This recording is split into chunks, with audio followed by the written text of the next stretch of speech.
Your Steve Jones Show podcast is loading now. The Steve Jones Show podcast is sponsored by Sunbury Motors, North 4th Street in Sunbury, and Sunbury Motors Kia, routes 11 and 15 in Hummel's Wharf.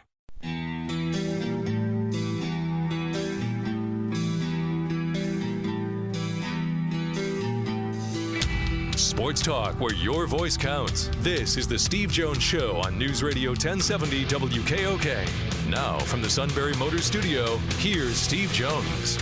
Today's show brought to you by our good friends at Sunbury Motors, 4th Street in Sunbury. Sunbury Motors Kia, routes 11 and 15 in Hummel's Wharf, and online at sunburymotors.com.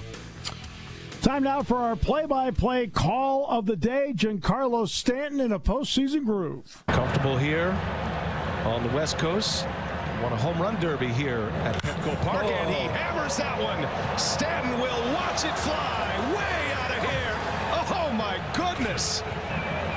Giancarlo Stanton with a mammoth home run, and the Yankees are right back in it. It's a one-run game. Well, Brian, never said this before, and I've seen a lot of games in a booth and on a bench.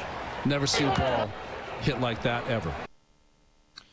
Well, yeah, that's the call of Brian Anderson and Ron Darling last night. It was off former State College Spike Tyler Glasnow, but Glasnow ended up being the winning pitcher anyway. Tampa Bay won its series, tied at 1 Game 3 tonight. Always pleased to be joined by the Hall of Famer John McClain from the Houston Chronicle, who, by the way, I've always failed to mention this, was put into the Texas Sports Hall of Fame a year ago, and I never, like an idiot, didn't congratulate him for it. John, welcome. It's great to have you with us. Thank you very much, Steve. I appreciate you acknowledging that. I take great pride in it, and thank you. No, you're very welcome, and we always appreciate the time you give us. Bill O'Brien's tenure is over with, but I thought you encapsulated everything perfectly. Everyone's talked about the blow-up with J.J. Watt and so forth. They said, look, the reason the Texans didn't win wasn't because of blow-up. The reason the Texans didn't win is because they're flat-out not playing good football. It goes back to the second quarter of the divisional round playoff game at Kansas City, Steve, where they led 24-0. And they blew that 24-0 lead, and Bill had a fourth down fake punt that backfired that led to an easy touchdown, and the comeback was on. They got beat 51-31 after leading 24-0. They had beaten Buffalo the week before in the wild card round, and now Buffalo's 4-0 and the Texans are 0-4. They just kept playing worse. They had a difficult first 3 games. They didn't play well in losing, and then they played winless Minnesota at home Sunday. They had some fans here for the first time, and they just didn't play well from the get-go. O'Brien took over the play calling for the first time since Tim Kelly, the offensive coordinator, had been at Penn State with Bill. He had called him for the first 3 games, and Bill took it back, and it just didn't work. And the owner, Cal McNair, told me, he said, we were going in the wrong direction. And he said, I thought we had to make a change because I still think we can win. You know, O'Brien was trying to win the AFC South for the 5th time in 6 years, but the team was going in the wrong direction.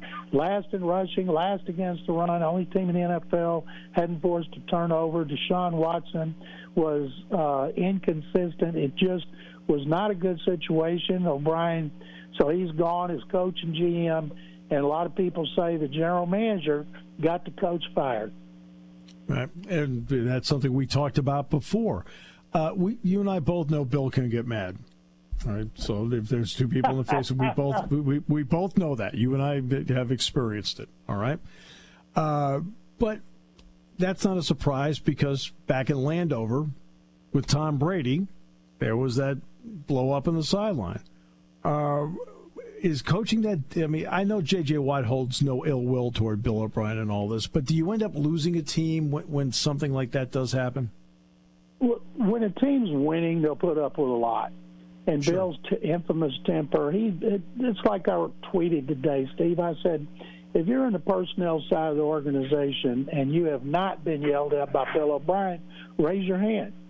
And then I made a few cracks about nobody raising their hand because that's just Bill's personality. But when you're losing, it grates on people. You don't get the best out of them. Some people respond positively, some didn't. Now, I don't think he lost the team because they went right down to the last play against Minnesota when what was called on the field a touchdown pass that would have put them a 2-point conversion from tying and probably forcing overtime was overruled correctly by instant replay.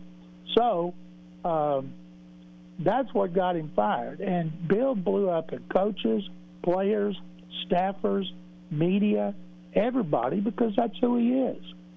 Yep. All right, so he did recommend, though, Romeo Crennel to take over. What kind of change in tone on an interim basis is this based on Romeo Crennel's personality and how respected he is by the players? Interim coaches never work out. Now, we had one work out in 1961 with the Oilers. They fired a coach 5 games into the season, went unbeaten, and won the championship. The Oilers made 3 more that didn't work. Wade Phillips replaced Gary Kubiak in 2013, went 0-3. So the odds are it's not going to work. But Romeo Crennel, who's got 5 Super Bowl rings as an assistant coach, a position coach and defensive coordinator, he's at the opposite end of the personality spectrum from O'Brien. I think that's what they need now. He's very respected, liked.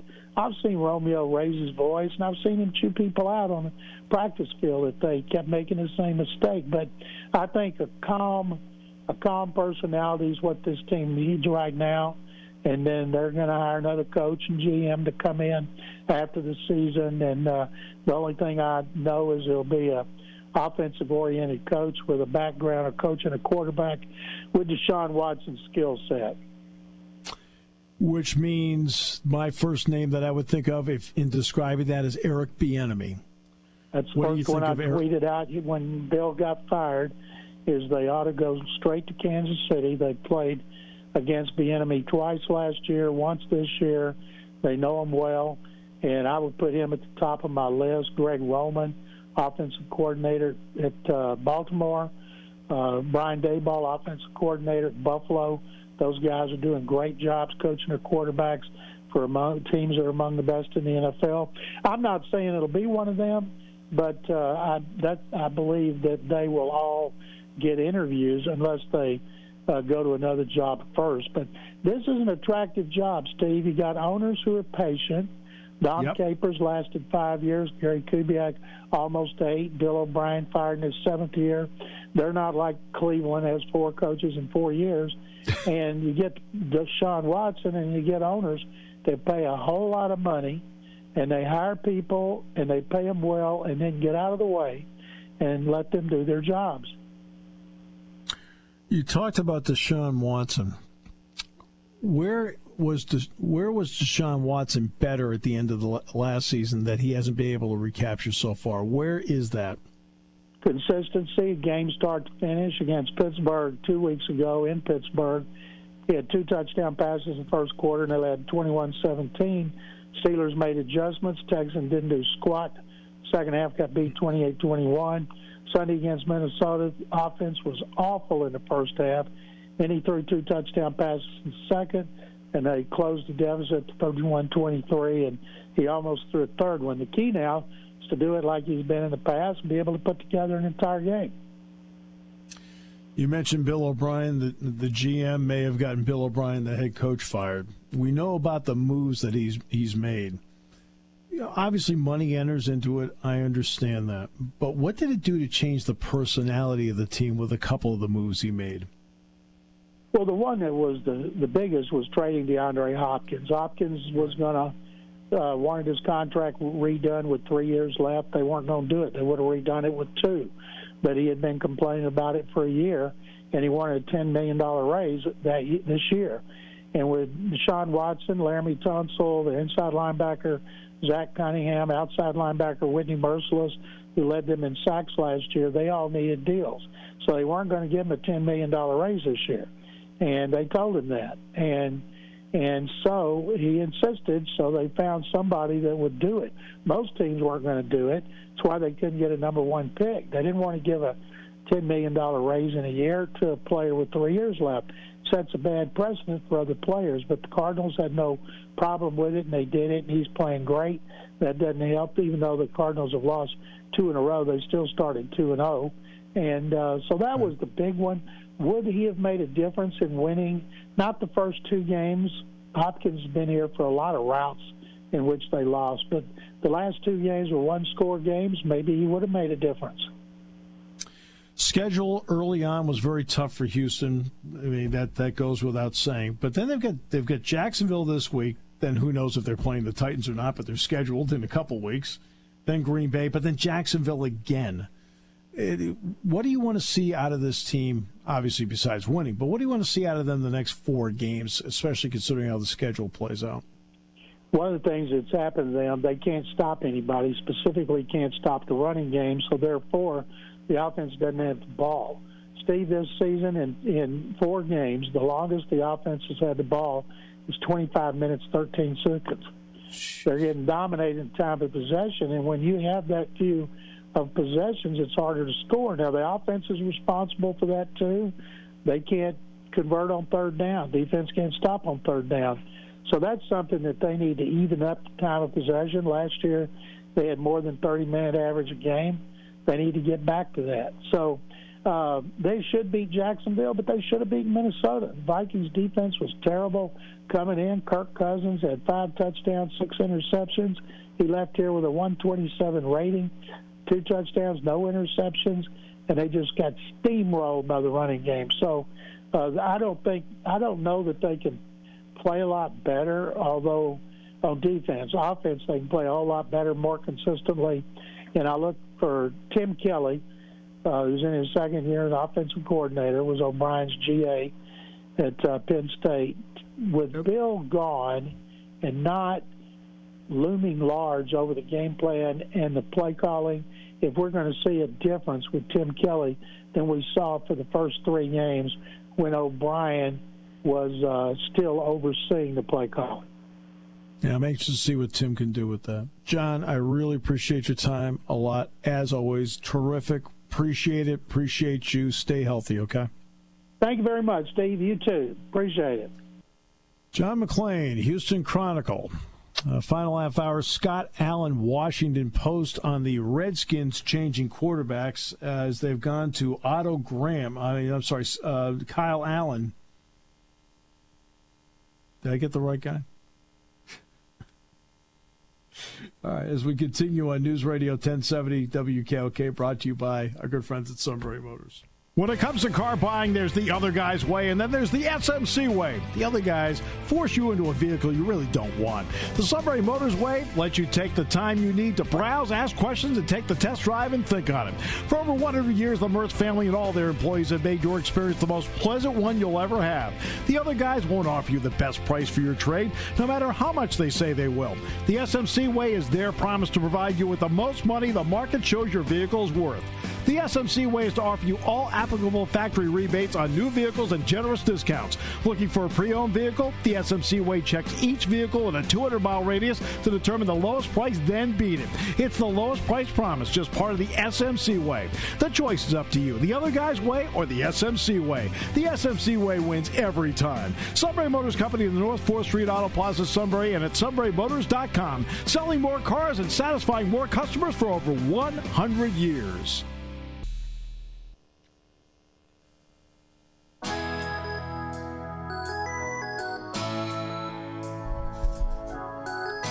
All right, great to have you with us on the show today. All right. Scott Allen, final half hour. The Washington football team has decided that Kyle Allen will be their starting quarterback. We'll get into that. They were thinking about Nick Anderson, the Tampa Bay Rays pitcher, but he's working right now. All right, so let's go to Randy in Danville. Randy, how are you today? I'm very well, Steve. I really enjoy the show. It's not only entertaining, but I really learn a lot from you. Well, I appreciate that. And most of it's made up, but I appreciate that. No, I'm just kidding. Yeah, it's like Fran Fisher said, and some of it's true. Some of it's true. What? You get 2 games. Fran used to say you get 2 games for the price of one. This is Fran saying it, not me. He'd say the one you're watching and the one I'm broadcasting. I loved Fran. Oh my God.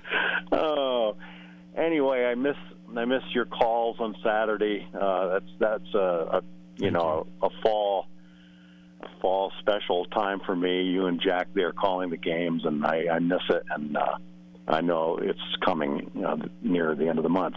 But I wanted to tell you, Steve, you were talking a few moments about Lambeau Field and the way the team is owned and everything.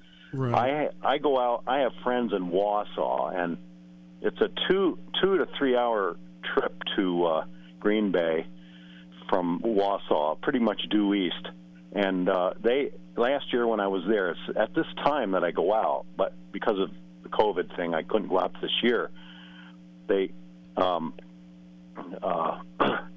Bob, his name's Bob. He said, "Do you want to go to see the Packers play?"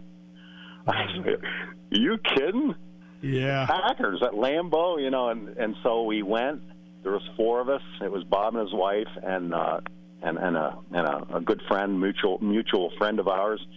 We got there, and when you go, you park away from the state. We didn't park in the stadium parking lots; they were already full. We parked in somebody's yard. Yes. About 6-7 blocks away, and the farther away from the stadium, the cheaper the parking area is. Yes. I think we paid $20 for a guy's space in his yard. So we walk there. It's just like going to a high school game. That's the feeling you get. You get there, and the whole complex is just not football. It's just the whole experience.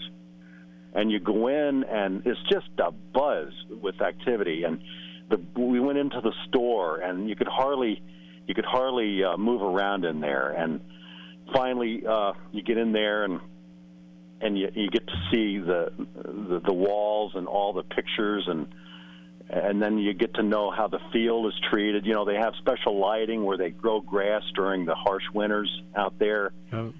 It's just a real special place, and I just wanted to. I really enjoyed you mentioning Lambeau and the stadium and all that makes it up. I really wanted to share that with you and with the audience today. I really appreciate you did, Randy, because I've been there once.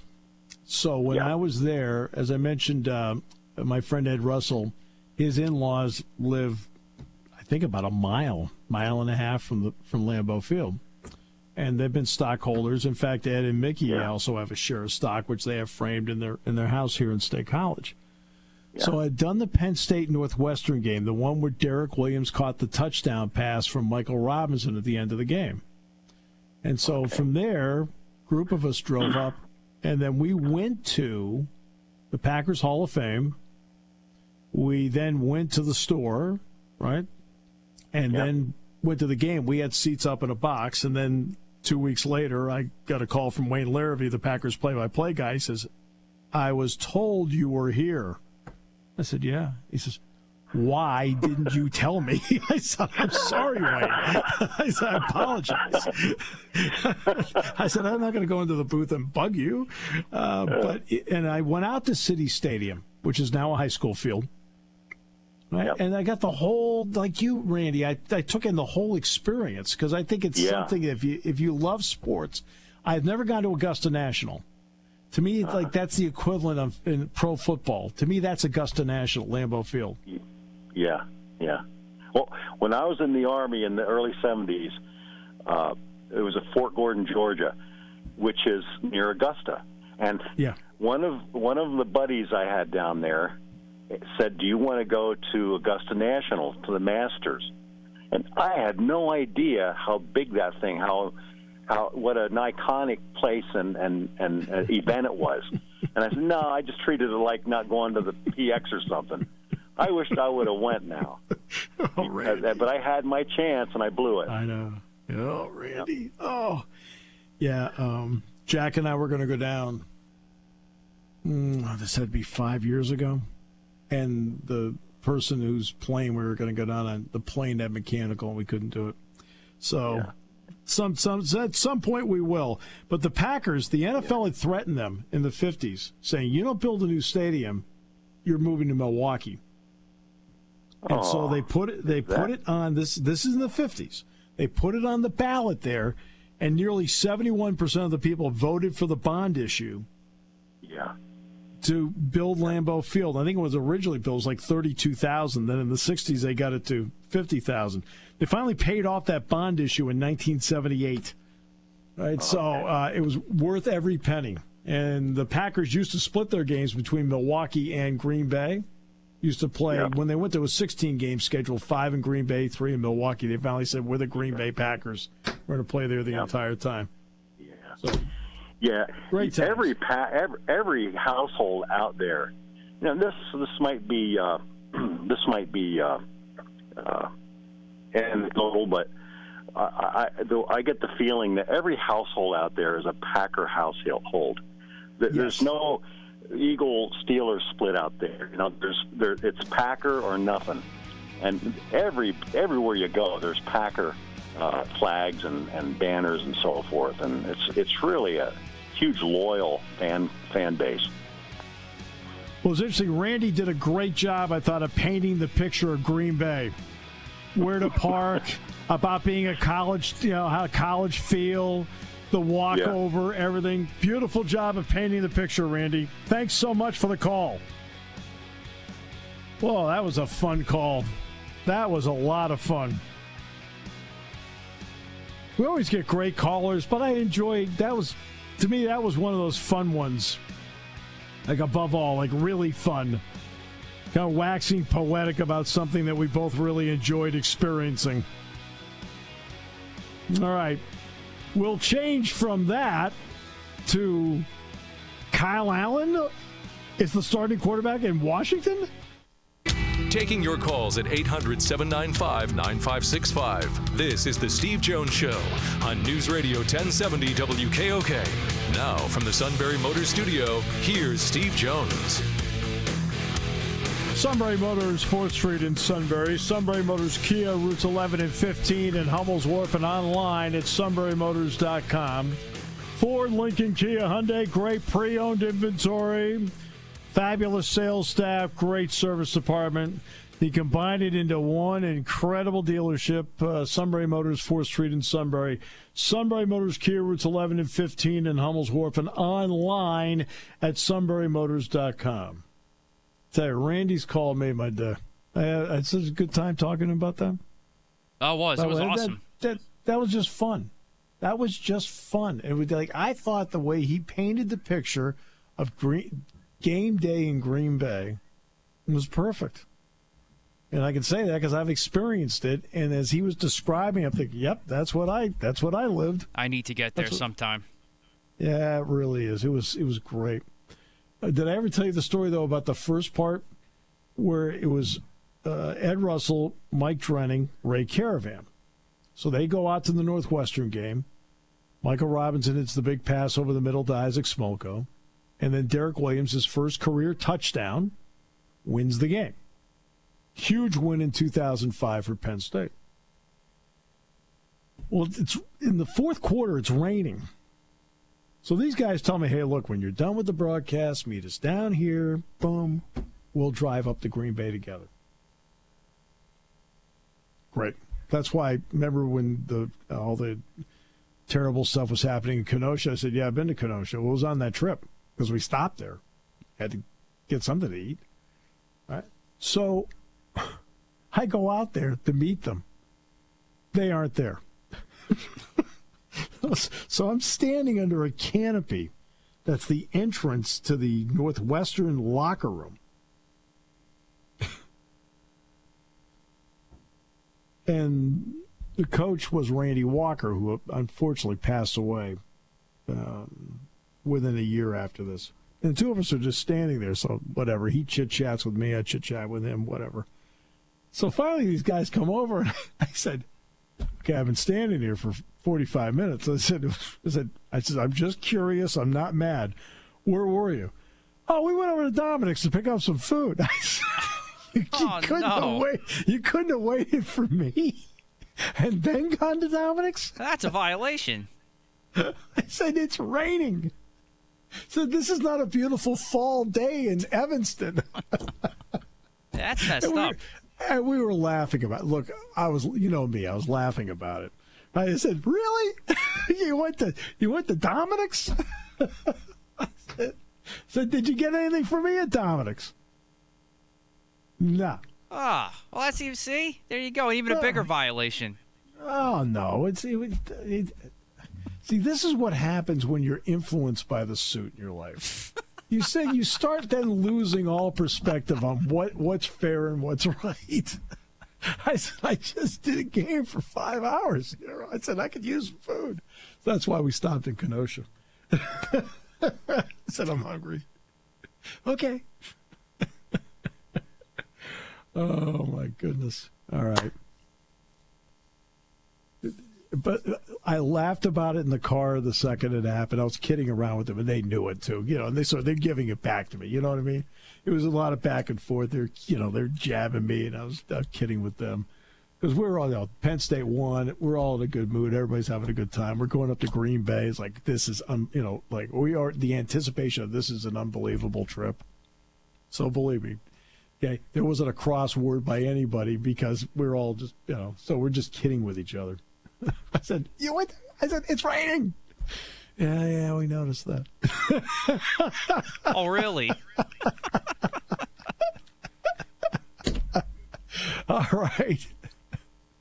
The Washington football team is making a quarterback change. And not only that, it's dramatic. Dwayne Haskins goes from being the starter to being the designated third quarterback, which means the only way he could play in the game this weekend is if the first stringer, Kyle Allen, gets banged up and can't play, and if the second stringer, which I think is big news, Alex Smith, gets banged up and then he can't play. If they're both out, then Haskins is allowed to play. That's where it is. So with that, we bring in Scott Allen, Washington Post. Scott, it's always great to have you with us. Thanks for joining us. Hey, thanks a lot for having me, Steve. Good to be here. All right, Scott, so let's start with this. Ron Rivera would know a lot more about Kyle Allen than he would about Dwayne Haskins, at least he would have back before the season began. Yep. Being 1-3 and, a half game out of first place, does that play a role in making a change? Yeah, I think it definitely did. I was listening to some of Rivera's news conference, his first comments since the switch was announced just before coming on, and he basically said, if there was a 4-0 team or a 3-1 team in this division, he might not be making the move now. But he feels like with 4 games against NFC East or NFC teams coming up, 3 of them within the division, he feels like being a half game out that he has a chance to make up some ground here. And he thinks, based on Kyle Allen's familiarity with the system, which you referenced, that Kyle Allen right now gives this team a better chance to win and make up that ground than Dwayne Haskins. What's interesting, though, is Haskins' QBR is 30.8. I think I'm pretty close. Mm-hmm. Last year, Kyle Allen with Carolina, his QBR, and I think he went, 5-7 as a starter? That's right. Right. Was 38.2. Yeah. So not too far off. I'm not talking about dramatic difference, but let me ask this question: because he at least has some feel for Kyle Allen, is there potentially a greater level of trust because he knows him better? I think there clearly is. I think that Rivera went into this season, it was such a weird off season with limited time for him to have one-on-one with Dwayne Haskins, to have Haskins get familiar with this system, his second one in 2 years in the pros, right? He at least wanted to give Haskins a chance. And it was kind of weird the first few games he talked about afterwards. Rivera would be asked, well, why didn't you use any of your remaining timeouts with 7 minutes left in a 2-score game, when every other NFL coach in history would do this? It was so weird. And Rivera would repeatedly say, I'm trying to protect my players. This is about development, basically saying that he was treating the first 4 games like a preseason. And now all of a sudden, again, I think because because of the way the NFC East has looked through 4 weeks, he's done with the preseason. He's ready to try to win now. And yeah, he does think that familiarity with Kyle Allen and Scott Turner as offensive coordinator, he just thinks that Haskins hasn't grasped enough for them to open up the offense the way that they'd like to. Does anybody really know where Alex Smith is right now in his rebirth? Well, he's close enough to being. He is game ready. If they're not only did they bench Haskins for Kyle, they're taking him to number 3. Yeah, which means he can't play unless Allen and Smith both go down. Right. So Smith right now, a lot of people out of practice, I think, thought that Smith, while he may not have been 100% during the limited training camp, looked the best of the 3 QBs, which is just remarkable. Obviously, he doesn't have quite the same familiarity with this offense as Kyle Allen, but yeah, if something happens against the Rams, and especially against the Rams with this offensive line going against Aaron Donald, it's not with it. It's certainly within the realm of possibility that Alex Smith will be called upon on Sunday, which is another crazy storyline to come out of all of this. Let's take the quarterback out of it for a moment. I know that's difficult to do in the NFL because so much revolves around it. Do they have elements of this team that are good enough to help them win a division if they can somehow solve the quarterback deal? Yeah, I think offensively the answer is no right now, even though, I mean, you have what looks like a future star, or he's already a star, but a long-term answer at wide receiver in Terry McLaurin. Yeah. I think he's the brightest part of this offense. They really like what they've seen from this rookie running back, Antonio Gibson, who had his best game against the Ravens. He's a guy that they can, send out wide, have catch passes out of the backfield, run up the middle. He's been great. But outside of those two on offense, there's really not much. Now, the strength of this team, and everyone said coming into the season the only way that this team was going to be competitive was if the defensive line, which was already solid last year and got better with drafting Chase Young, if they were one of the best units in the league. And for the first 3 weeks they had 8 sacks in the season opening win against the Eagles. Chase Young goes down. They lose Matt Ioannidis for the season. All of a sudden, that's still a good unit with some good depth, but they're not, necessarily top of the league. So things have kind of fallen apart here in terms of their best laid plans to compete. And yet, the way the situation the NFC East is in, they feel like they still have a chance. Yeah, obviously McLaurin's a guy in broadcasting the Penn State-Ohio State games. Saw him play. I did the Cotton Bowl, so I saw Gibson play. And I saw a lot of Chase Young, Scott. Okay. A little too much. Saw just enough to make me say, you know what? I think you're ready for the draft. So, I know you don't want any unsolicited advice, but when Chase Young has played, has he looked like the second overall pick? I think he has. I mean, he had 2.5 sacks in the first 3 games. Yep. Disruptive when he wasn't, getting to the quarterback. He was one of the few bright spots through 3 weeks, and really 2.5 games. He went down in the first half against Cleveland and didn't play last week against the Ravens. I don't think he was practicing today, so we'll see if he can go against the Rams. But yeah, I think that is.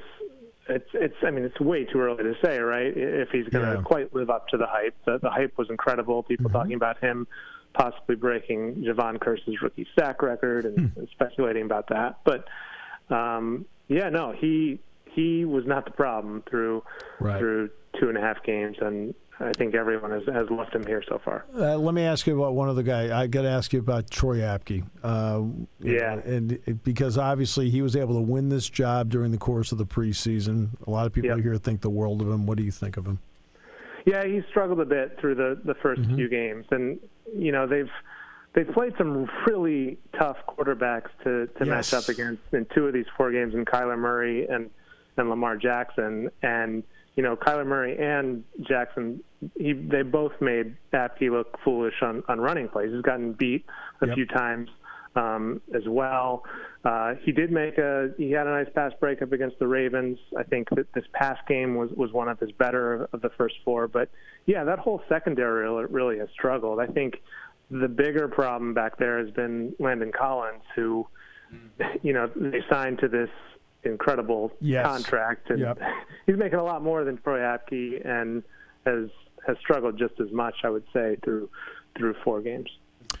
All right, so let's the schedule. What was it? Philadelphia, they're down. They came back. All right, that's a good opener. Then what was it? Arizona, I think they had to go out there. At Arizona, down and lost. Then Haskins threw the 3 picks against Cleveland. Then it's Baltimore. So it hasn't exactly been the easiest road for an offense based on who they're playing. Now, as you mentioned, they got the Rams, but after that, they got 2 with the Giants. Yeah. All right, in this whole thing. Then there's the Cowboys in there. I think the Bengals are in there. Does that sound right? Yep, they play the Bengals. So, they got the Lions. Yep. Is this the window of opportunity right here coming up once they somehow get through this one? Yeah, it is. And Rivera kind of said as much on his press conference, his Zoom call today. He basically said that, maybe he expected or he hoped that Haskins would go 2-2 through these first 4 games, and if he had, he probably wouldn't have made the switch. And again, if the Cowboys are sitting at 4-0 or one of these teams is sitting at 3-1, maybe he rides it out a little bit longer with Haskins. But yeah, there is an opportunity there. The Rams will be tough, but that Cowboys defense, I mean, as you know, has been dreadful this year, and then 2 against the Giants. Those are 2 winnable games. I guess I'm still having a hard time reconciling the attitude and the actions from Rivera in these first 4 games, where his clock management and strategy has said, I care more about development than winning, and now all of a sudden that you're a half game out in the division through 4 weeks, now you decide, okay, winning is everything. This year, win now. That to me is weird, and also just as we've talked about it, it's just not a clear upgrade in my mind, even with Kyle Allen's familiarity with the system to make the switch now. Well, I know they're not in the stands, but, I mean, how are the fans reacting? Because you're going to get enough reaction when you write an article about what's going on. That's just the way today's society is. So what's the reaction been from fans like, well, we're using the first 4 games essentially to develop what's going on? Surprisingly, I wrote about how frustrating I found his timeout usage before the Ravens game. I said, this is ridiculous. Like, coaches just don't come out here and say, I'm basically conceding the game in the fourth quarter. I'm not even going to try to win. And what do your players possibly think of that, on the sideline, that, you've got veterans on this team who don't have many years left, and they appreciate the need to build a winner, but it's the NFL. Like, you can go from worst to first. It happens. You should be trying to win these games. Surprisingly, though, I was shocked by how many fans were kind of okay with this idea that, look, it's going to be a long rebuild. They brought Rivera in to do it his way, and Ron we trust. We're going to let him take a few years to get this right, because they've had this franchise has had so many attempted quick fixes that have failed. Mike Shanahan, Jay Gruden's tenure was a disaster. When they kind of cleaned house, got rid of Bruce Allen, there was so much trust in Ron Rivera to let him do his thing. So to even question what he was doing people were criticizing me. But today, I got to say, a lot of people are like, well, here we go again. What is he doing? Where's this development that he talked about? Why is he making this switch now? So I think the fans are a little bit confused, more so today than they were before. Scott, there's nothing that screams more, we're trying to win now, than inserting Kyle Allen in a quarterback. If anything screams to the world, we want to win now, we're starting Kyle Allen. That's right. That's the most absurd thing here. Oh, my goodness. All right. Well, appreciate the time very much. We're no closer to a nickname, so there's still the Washington Football Club. That's right. Thanks a lot. That's Scott Allen, Washington Post. Yeah. Last time I saw something scream out at me is like, Davy Garcia is our starting pitcher in the playoffs. Just, my head hurts we'll come after back. that one. We'll come back, wrap it up in a moment. On News Radio 1070 WKOK, brought to you by Sunbury Motors.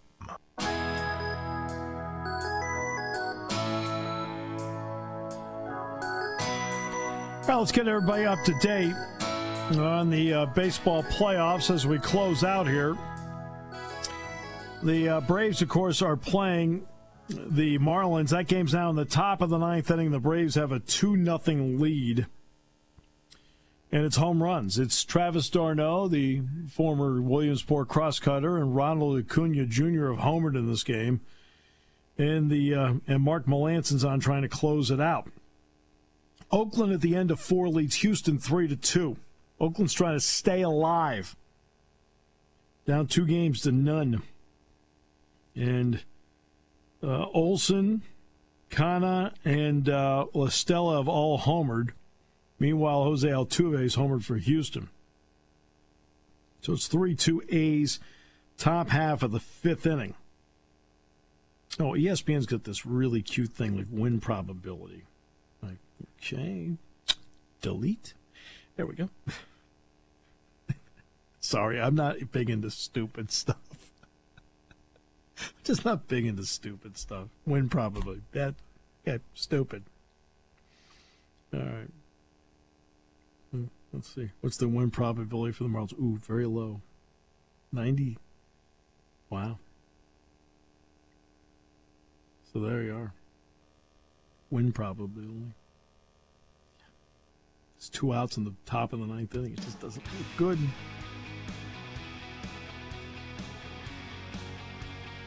Ian Anderson of the Braves struck out 17 hitters over his first 2 career postseason appearances. That's pretty darn good. Dansby Swanson, Travis d'Arnaud have, I think I said Acuna homered. It's actually d'Arnaud and Dansby Swanson homered. Swanson's was in the 2nd, d'Arnaud's was in the 4th. The Yankees play tonight. Tension mounts in the Catrillo household. I feel good about this game tonight, though.